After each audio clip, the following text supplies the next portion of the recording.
যুবক বলো না, তোমাকে কর্মযোগ্য কে বানাইলো? কর্মযোগ্য কে রাখলো? যদি অসুস্থতা দিয়ে বিছনায় ফালায় রাখতো কি করতে? কি করার ছিল? অভিযোগ, থানায় কেস, কোর্টে যায় আপিল, র্যাবের কাছে নালিশ, কি করার ক্ষমতা ছিল? অস্তিত্বটাকে দিল। কর্মযোগ্য কে বানাইলো? কর্মযোগ্য কে রাখতেছে? কতটুকু নুন খাই, গুণ কতটুকু গাই? গুণ তো গাই না আল্লাহ।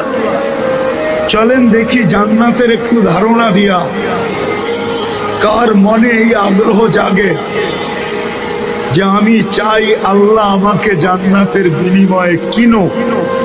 এই আগ্রহটা কার মনে পয়দা হয়? একটু জান্নাতের ধারণা দিয়া দেখি। আল্লাহ কিন্তু জান্নাত দিয়ে কিনতে চাইতেছেন। কিনবে কে? ক্রেতা